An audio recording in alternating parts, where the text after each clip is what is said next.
Okay, so we're really digging into something big today with this Accra Proclamation on reparations.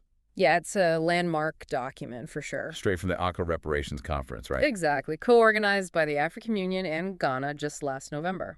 And it's not just about, saying sorry for the past. This is about shaping the future. Absolutely. This is about action. It's incredible how this proclamation goes beyond just acknowledging what was wrong.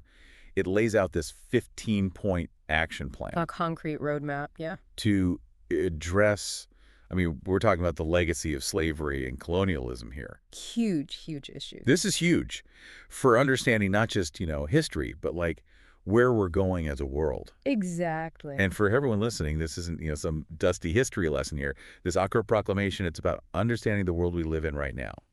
All the inequalities, the power imbalances, and how we even begin to build a more just future for everyone. It's about solutions. So instead of going through all 15 points like a checklist, let's dive into a few that really jumped out at us. Okay, sounds good. First up, the big one, the establishment of a global reparations fund based right in Africa. It's a bold move, for sure. This isn't symbolic. This is about, like, putting your money where your mouth is, Yeah. Creating a dedicated resource to finally address the economic disparities caused by centuries of exploitation. It's about time. What I find so fascinating is how would this even work? Yeah. Would it be supported by nations, corporations, individuals? What do you think? Well, that's the million-dollar question, right? Right. Could it fund specific development projects? Could it support educational initiatives? Or could we even see direct reparations to communities? Wow. There are so many possibilities, and I think this proclamation really opens the door to those critical discussions. And it's not just about the money, right? This proclamation goes deep into cultural restoration, too, with this call for repatriating artifacts. Absolutely. We're talking about treasures looted from Africa, often during the peak of colonial dominance. Right. Imagine, like, the Benin bronzes. Beautiful pieces. These incredibly intricate sculptures, finally back where they belong, in Nigeria. It's about restoring a people's heritage. And this repatriation, this is about more than just objects. Right, it's about restoring a sense of heritage, understanding a culture in its full context, Right. recognizing those losses, and taking real steps towards healing. Powerful stuff. Okay, hold on tight, because the proclamation, it takes on the entire global stage with this call for reforming financial systems, the very structures that govern the flow of wealth around the world. That's a big one. This is where the proclamation gets to the root of inequality, like literally. It's saying that the systems that were shaped by colonialism, they continue to disadvantage the people who were historically exploited. They're interconnected for sure. It's about questioning those systems and pushing for fairness and equity to be built into, like, the foundation of global finance. Now, achieving that, that's a monumental task, but this proclamation, it puts it front and center. It demands attention. Demanding engagement from the entire international community. This isn't just an African problem. Exactly. It's a global one. It's a bold statement, pushing for an overhaul, not just a Band-Aid solution. And what really stands out to me is this emphasis on a global effort. Collaboration is key. This isn't just on Africa to solve. This is about all of us acknowledging the interconnectedness of these historical injustices and taking responsibility, to build a better future. For everyone. Exactly. And this is where the whole idea of collaboration comes into play. Right. The Accra Proclamation, it specifically calls for partnerships. Yeah. We're talking like the African Union, CARICOM, Latin American nations. The African diaspora, too, globally. Diaspora, globally. It's like, this is a global movement. It has to be. This isn't just an African issue, you know what I mean? Exactly. It highlights how interconnected all this really is. We can't ignore the impact of colonialism just because, it happened on another continent. Right. We're all feeling the effects. It's about taking collective responsibility for, like, actually building a better future together. For sure. And the thing is, this proclamation, it doesn't stop at just, like, calls to action. No. It dives straight into the, like, legal complexities, too. Nitty-gritty. Right. It calls for exploring legal avenues for reparations. And they specifically highlight the role of the United Nations in this. Yeah, they're really looking for them to step up. Which is interesting because it sort of takes the conversation beyond just the moral arguments, which are, like, undeniably powerful, Of course. But it brings it into the realm of international law.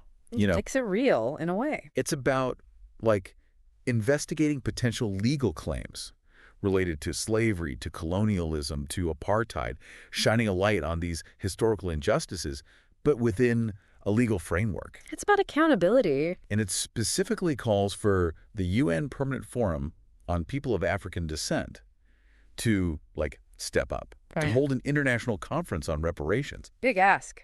And it's interesting because it specifically says to involve former colonial powers. Put them in the hot seat. Right. It's about, bringing this issue to the forefront of these global discussions. Not just a side conversation. Demanding a real conversation, not just a passing mention. Yeah. This kind of ties in with another point that I thought was interesting.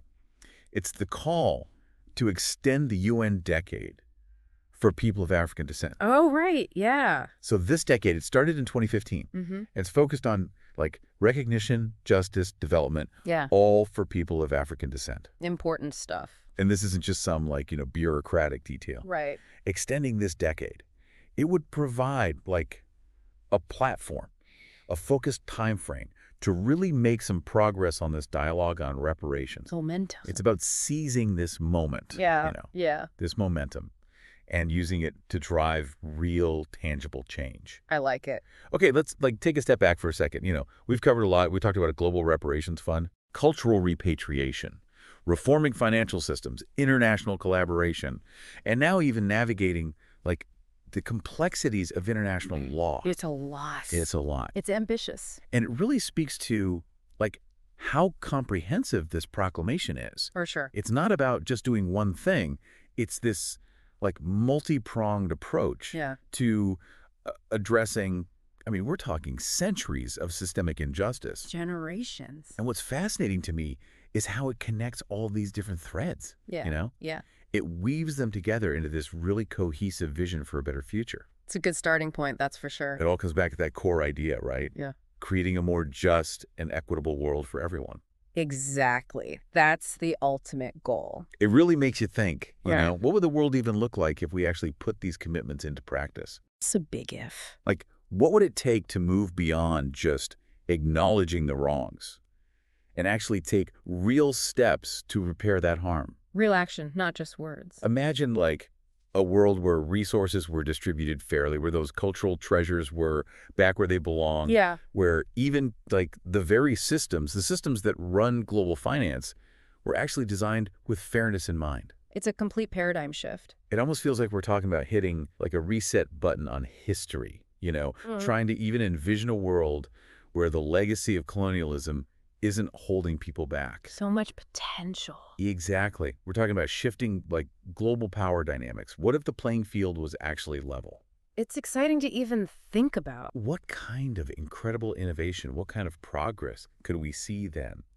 It's a lot to wrap your head around. It is, yeah. But I think that's what this proclamation, it pushes us to do that. Yeah. To think bigger, to imagine a future free from the burdens of the past. It's a powerful message. This document, it's so much more than just, a historical record.